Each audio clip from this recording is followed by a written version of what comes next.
Hello, my name is Chiara Cristina Ventura, founder of Artsy Window. Welcome back to the AW Classroom podcast. Today, we're going to be talking about art advisory. We're going to be talking about the art market, working with collectors, and ways that young artists of color could navigate their art market. And the perfect person to talk to is Chela Mitchell, who is a art advisor and also the founder of Komuna House. So Chela, can you introduce yourself and what do you do? Hi, Kiara. Thank you for having me. I'm Chela Mitchell. I'm an art advisor based in New York City. And I'm the founder of Komuna House, which is a global arts club for people of color and people of color only. Okay. And what I do is I'm kind of like a uh, what people call like an art broker. I kind of sell art to collectors, and I advise collectors on what to buy.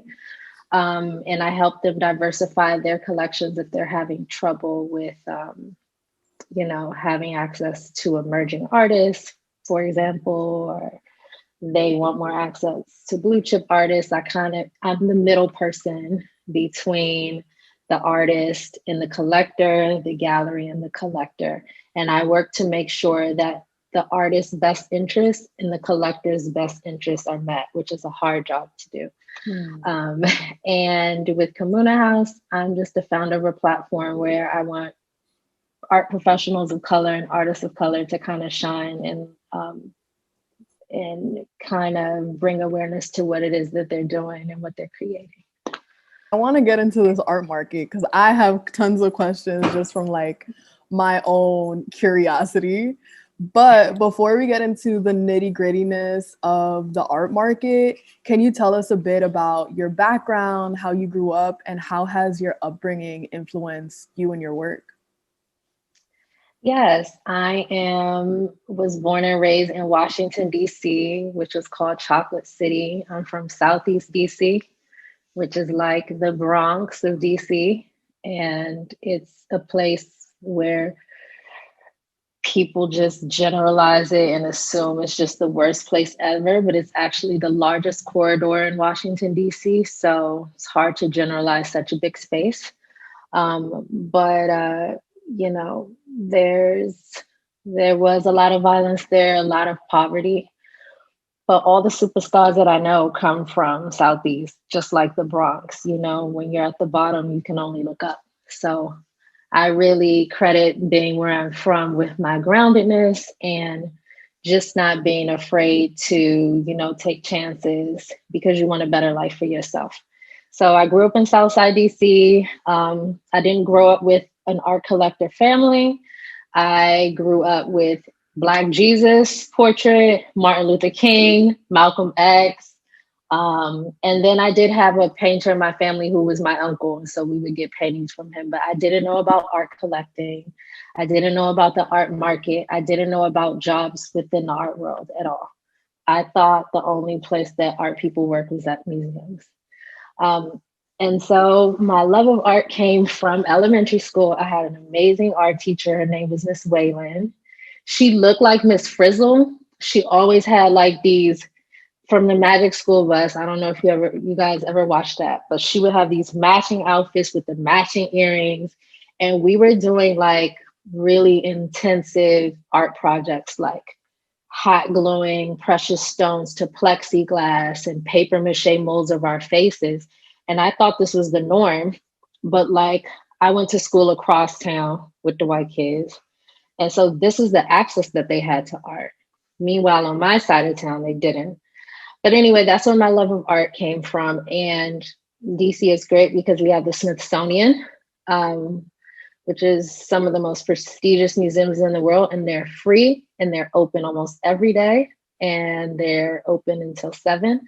And I would just frequent those museums and just, learn about art. So that's kind of my background.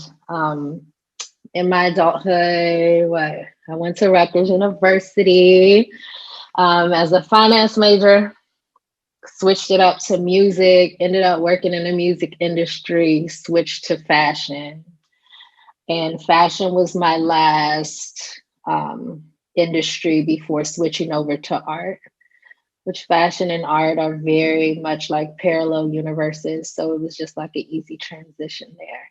But to answer your question, um, Black people from where I'm from, we are art, and we always look for people outside of ourselves to be art, but we are art. And I was very inspired by all the things that I saw growing up.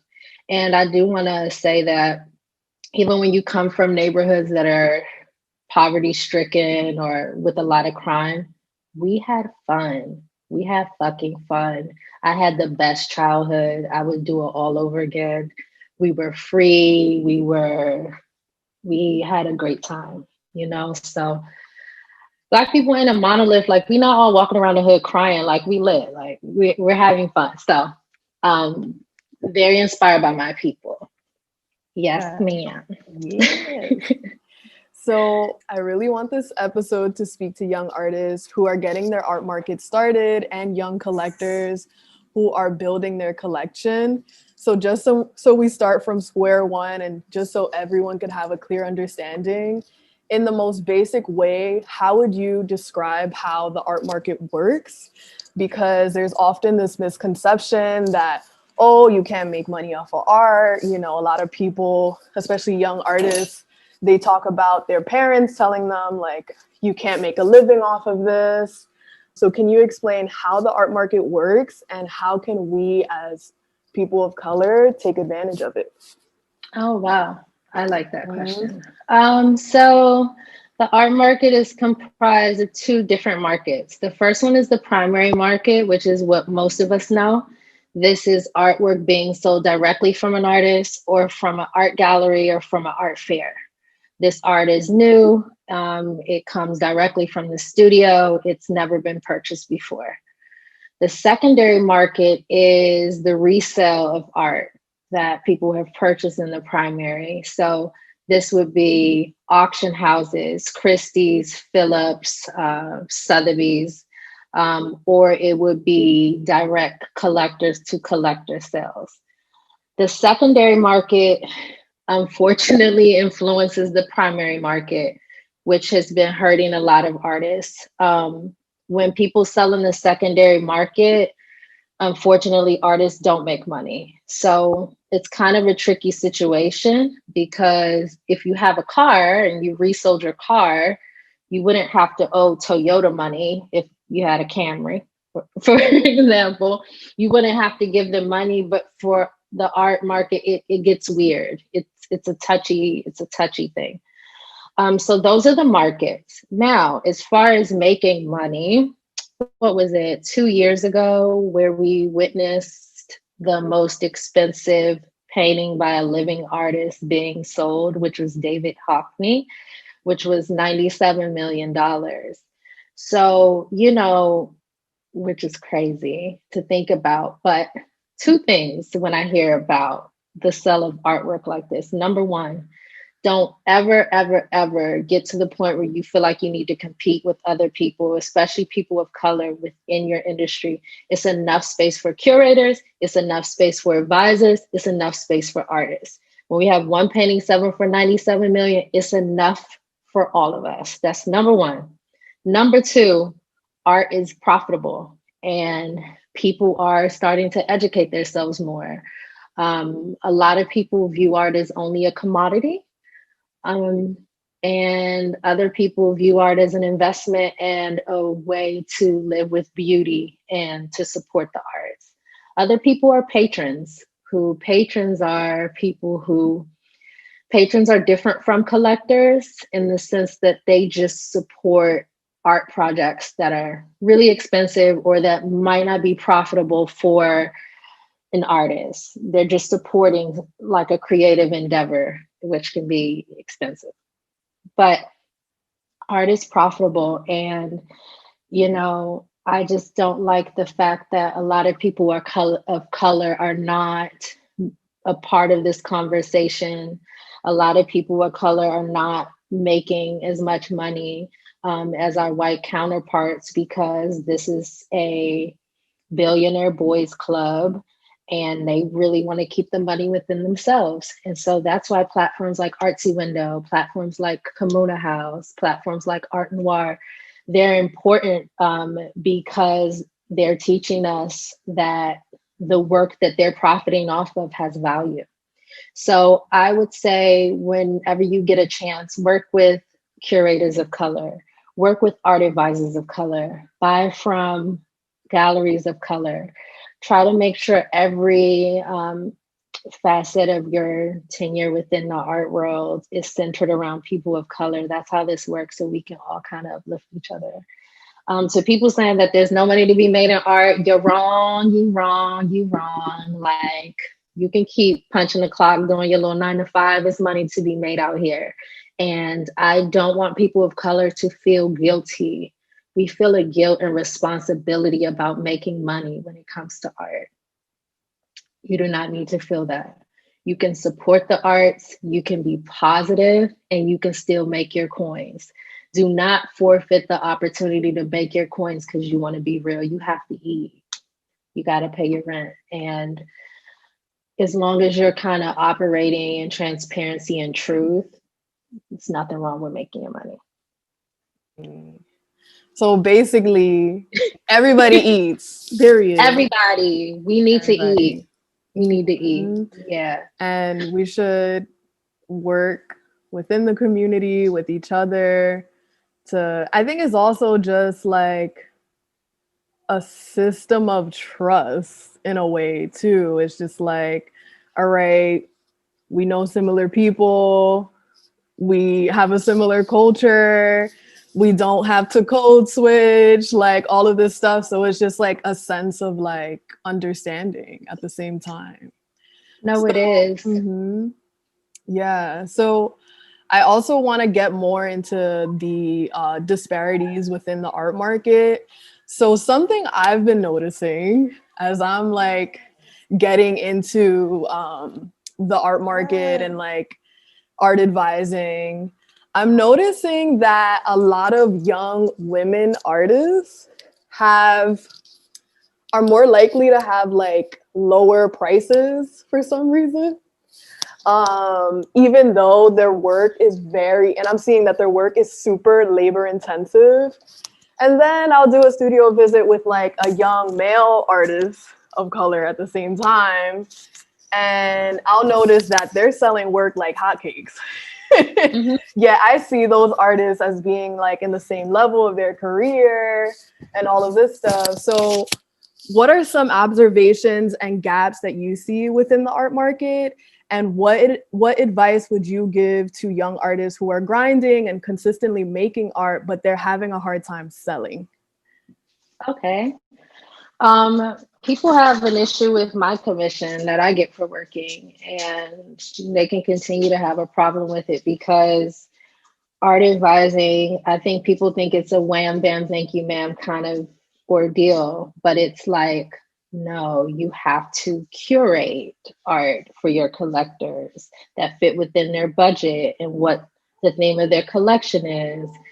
You have to go through the process of the payment schedule, either doing a payment arrangement for them or just setting up their payment, shipping their art to them. It's a whole, every collector that I work with who acquires a piece is pretty much a month-long process. It's a lot of work that goes into it behind the scenes, and a lot of stuff we don't post out of confidentiality and respect for our clients. But like art advising is hard work. And so, people come to me, people don't respect Black women. They don't respect our opinion. They don't respect our need to be paid in full. So I see a lot of that.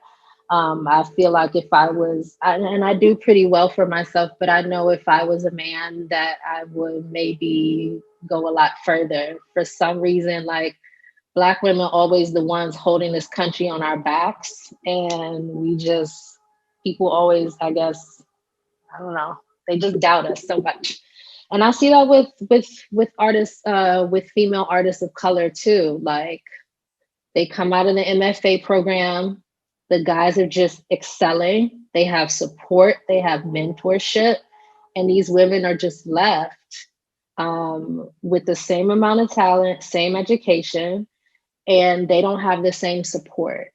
And when I say they don't have the same support, people are asking them for discounts for their work, or you don't think that's priced a little high? You just came out of your program, but their counterparts are being questioned.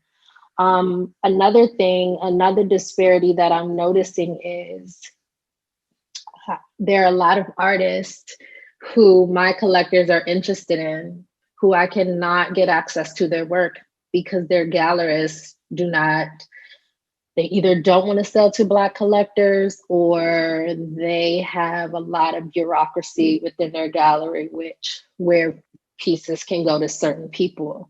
And they're mostly white people that these pieces go to. And so I've been on my studio visits.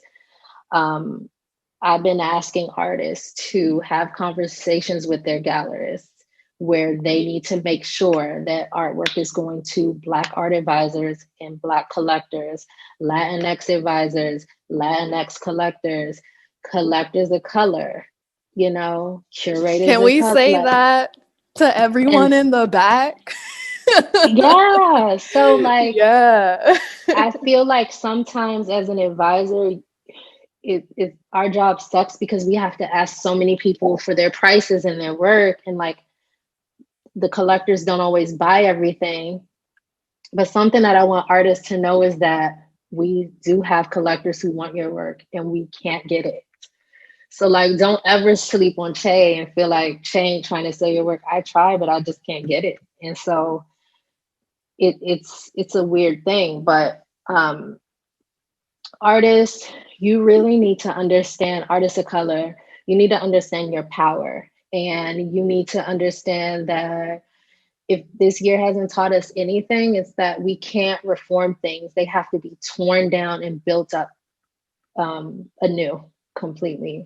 So if your galleries need to be transparent with you. They take 50% of your income, which is standard. I don't know if a lot of you all know that galleries take 50%. So if they're taking 50%, you need to know the collectors that they sell to. You need to know what race they are. And if you're seeing that, it's not being spread evenly, you need to go in on their ass. Period. You have the power, you know what I mean? And the way we have to undo white supremacy is take our power back. There are a lot of systems that play, if I'm not in this collection or if I'm not in this gallery, if your stuff is popping, it's going to pop regardless. And I'm very glad that I sell most of my work directly from artists so they can get most of the profit. I don't really work with galleries too much. I'm not opposed to them, especially galleries of color, but I really like making sure artists get all their money. So artists work with advisors of color. They have a wonderful network. They can really help you. And they can help you place work in your home. They can help you define your collection.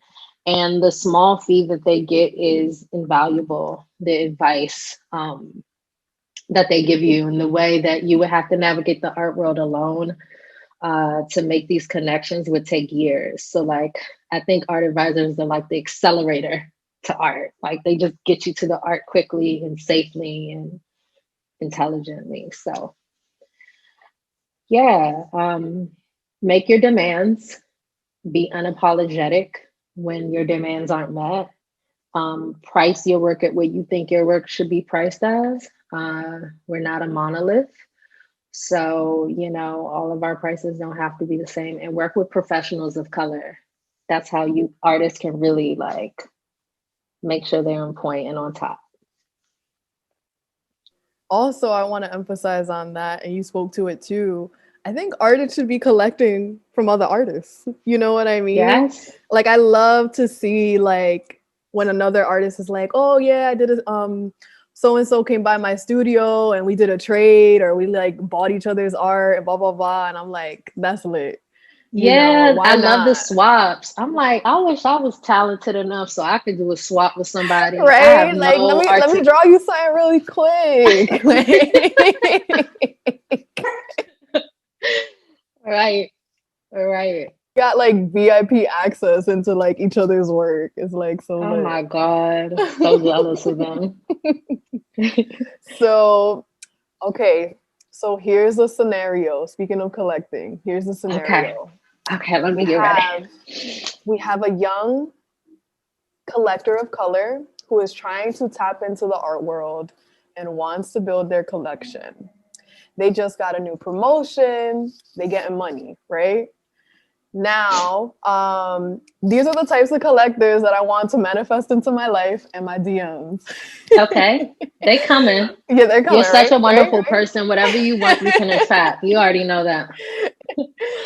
Okay, so what advice would you give to this collector who is trying to make a decision on buying new works for their collection? Their collection is still young and they're trying to have a collection that is living and thriving. I hate to break it to you guys, but you have to read. I hope you like reading because that's another part of an advisor's job. I read nonstop. There's a lot of reading and a lot of beautiful writing that creators and copywriters make that kind of involve the artist and like what their practice is. So lots of reading and researching. I think that when you're first collecting, it should never be a situation where you see a work of art and then the next day you just get it. Like, art advisors, they need to make money, but most of us love art so much we're just driven by making people happy and connecting them. So I much rather you buy things that you love. I never want anyone to buy anything from me and regret it.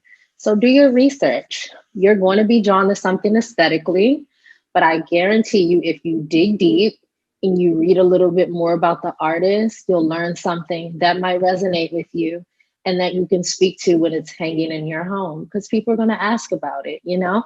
So I would say really, really do your research. Work with an advisor. It does not have to be me.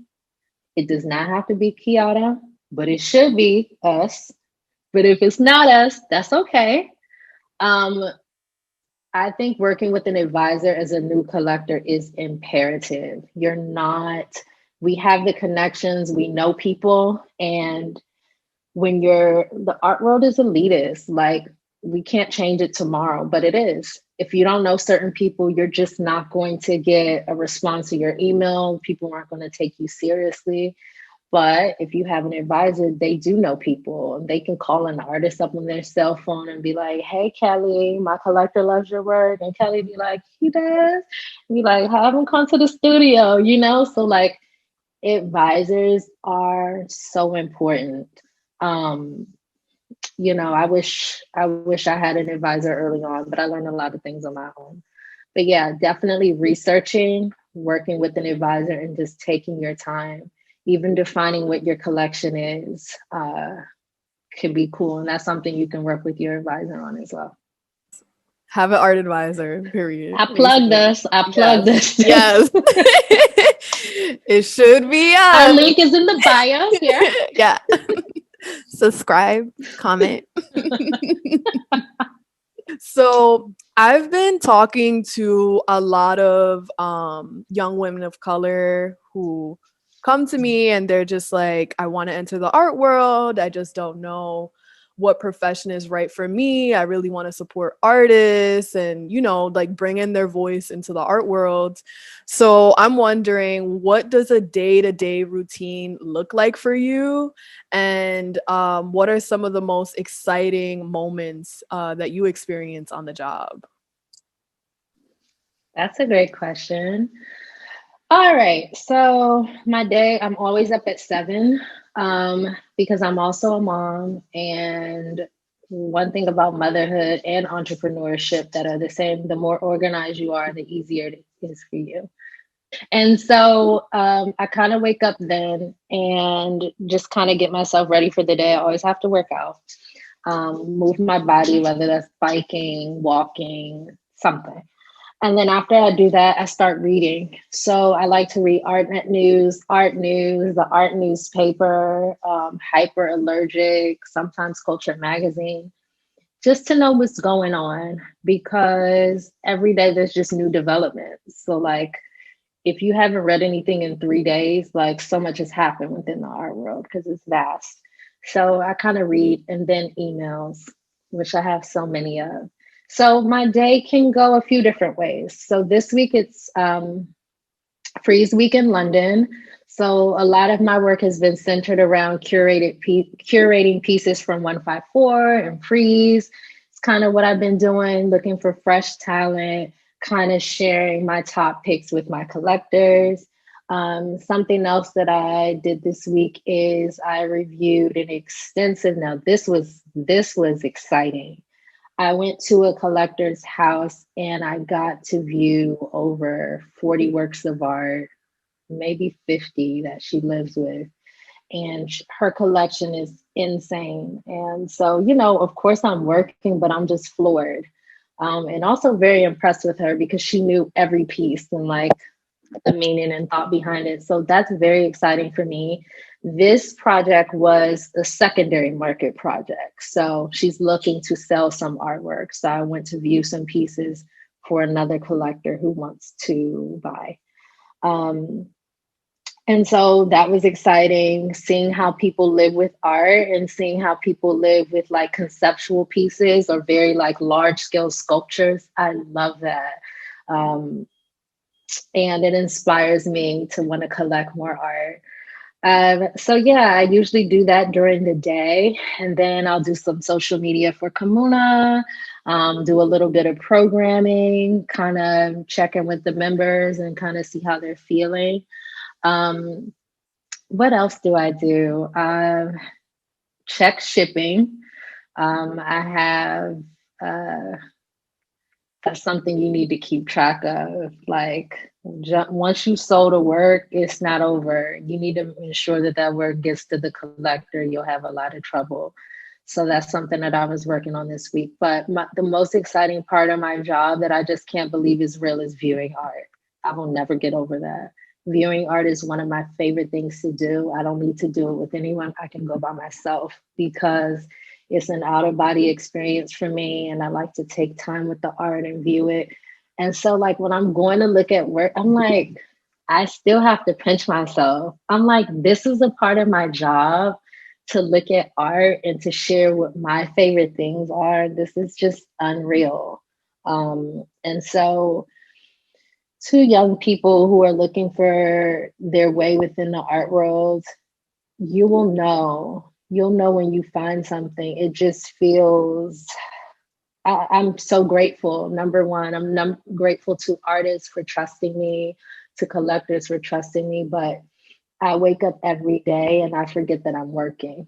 I remember when I'm doing an email, child, but like, when I'm viewing art, I forget it. I Exactly. forget that, it's a part of what I'm doing. Um, I think I answered a part of your question. What was the other part? Um, I think you answered it. What are the Yeah. most exciting moments on the job? And I think that's it. It's just viewing the art and working with collectors and artists and Oh, having them trust you. Yeah. I get very emotional when I pay artists.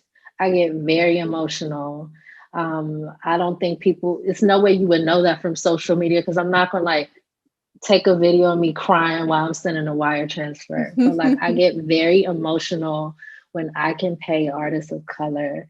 It is almost better than viewing art. It is the best part of my job to know that I've provided some security to my fellow people. It's exciting for me to know that a beautiful work of art will be shipped to a collector and they'll be able to open their doors in awe and live with these beautiful pieces. But the best part of my job is supporting artists of color.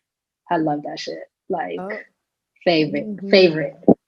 And yeah, Yeah. and also at the same time is like I've been trying to shift like how I think of money, and at the end of the day, like money is an exchange of energy at the same time. So you're just like sending good energy that very much well earned and very much deserve like their way. So It's a hard job to have, you mhm. know, it's ups and downs. There's no, you know, I mean, it's only as good as what you make it, you know. I mean, some artists are definitely in a position where they're stable, but it's very rare. Artists have to work hard till they get to that point. So money for me to them is important, and it validates you. You say, okay, you know, as an artist, you can be so unsure of yourself, you know, if you're not selling work.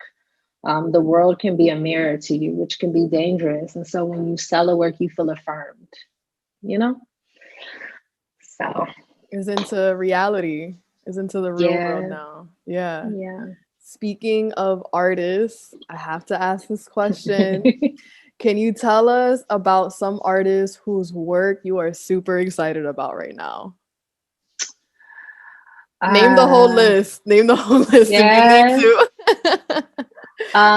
There's this artist, this South African artist, Katlego, who I love his work. He makes these, it's figurative, but it's like landscape. So like inside of homes or apartments, and he just kind of captures Black people living with art that we all know. So it's like a landscape of Black people living with art. So for example, within his work, he'll have like me on the couch, and it's like a Noah Davis painting in the background, which I think is very cool.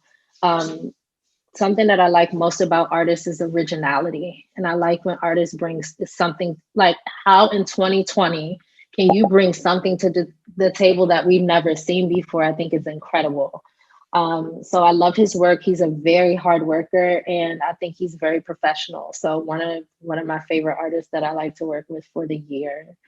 Um, Also, Alana Fields, I just really feel like she does not get as much credit as she can. She is a um, Black, queer, female artist who works in collage. And she's great. I love her work, and I think she's so smart. And I think she's one of the thought leaders and the thought leaders of the art world right now. Just more people would listen to her voice. Um, whom else am I excited about? Always Tiffany Afonseca. She does no wrong. Like, sis does no wrong. And I love the titles of her work just as much as the work. So she kind of makes me happy. I'm really happy about Ilana Savdi, my little Colombian boo. She's at Next Haven. And I love that she is just a master of the abstract right now. And I think we need that. Like, we've mastered the figure we have, but I really, really, really want the art world to accept more artists of color in abstraction and conceptual art. Like, you can't just love the figurative art. I love that we're loving it. I love figurative art just as much as the next person, but I don't want us to get into a position where we're saying, people of color, we only want figurative art for you because that's the only way we can know it's from you. No, you know, so I love that Ilana is doing that, and she's been doing that for a whole minute. And I'm happy to see what other work she creates at the residency. Who else? Of course, I love Sydney Vernon. Of course, I love Bonnie Ramirez. He's a good friend of mine. He is a master at creating bodies of work that are different but have uniformity. He is going far. I just did a studio visit with him, and I was screaming the entire time. Y'all are not ready for his new show at Theory Goldberg. You're not even ready. And, you know, I really love his love of being Dominican and like kind of dissecting what that is and the colonialism surrounding that. So he's someone whose work that I've been following a lot this year, but I just cannot get tired of. He's really out here killing shit. Who else? Oh my goodness, so many. I have a brain fog, but I'll just go with those for now. And then guess what? Tomorrow, I'm gonna be like, damn, I left this person out, that Yep. person out, that person out. Uh, yeah, I don't want to take any more time, but Yeah. those are some of my faves from this year.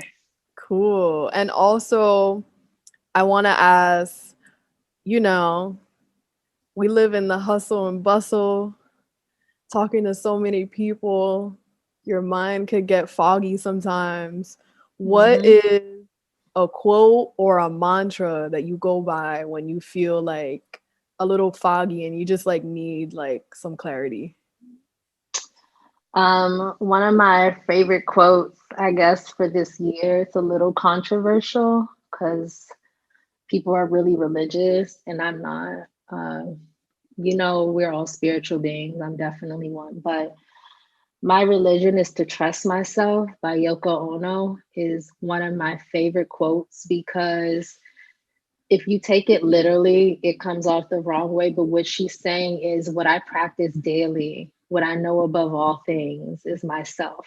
And, I think that we put so much into thinking about trusting others, but do you trust yourself when your body says it's too much, when your body says you're traveling too much, when your body says, you've been doing art stuff all day, have you taken a moment to do something for yourself? So my religion is to trust myself above all things with how I feel about people, with how I feel about different situations, with how I feel about my work-life balance. And I know myself better than anyone else. So I just trust myself above all things. Yeah. Oh, that's freaking beautiful. I'm gonna make a mental note of that right now. And it's beautiful that it's by Yoko Uno. Like that's fire. Yeah, I love her. Mhm, Yeah. mhm. So on that note, I just feel like after you said that, like that was a meditation. Like I feel more grounded now. No, I feel it too. I feel it Mhm. too. Like, trust yourself. Nobody's going to love you more than you. And Yep, so exactly. Words you are got to do that. spells. Yeah. Hmm. Yeah. Gotta say it out Yeah. loud too. All day, babes. Mhm. So with this beautiful energy, we're gonna end right here. I want to say thank you. Thank Thank you you. so Yo, much. why rich people be doing this? I'm about to be rich. Let me do this. Thank you so. Rich. You're very welcome. This the fake little humble rich joint right here. Yes.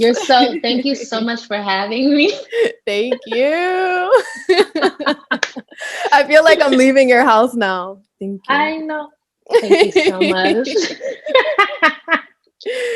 No, really, thank Yes. you, Kiara. And I just want to say thank you for being a leader um, for your generation, your work, your presence on social media, you living unapologetically you and your beauty and your commitment to art. We see you.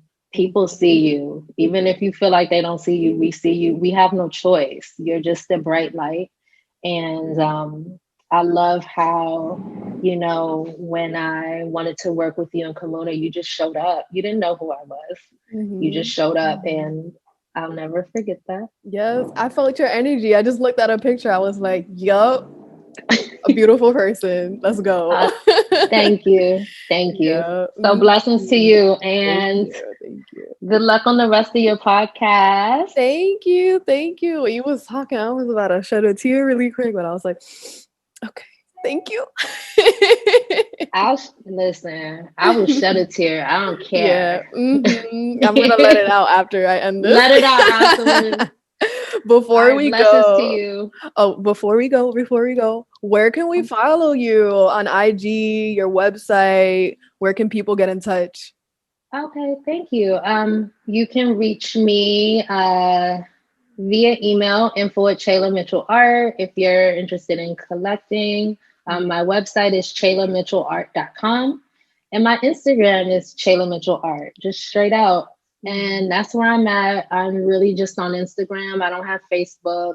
I'm not really on Twitter outside of looking at what other people do. So I'm really on Yes. Insta And I share a lot of artists that I like on Instagram, and I share a lot of what's going on. So if you want to know what's going on within the contemporary art market, Yes. follow me, hit me up. You have any questions, I'm always down to answer. So I'm going to link Shayla's links in the description for this video, for this podcast. Alrighty, thank you so much, and blessings. No problem. Blessings, sis. Blessings.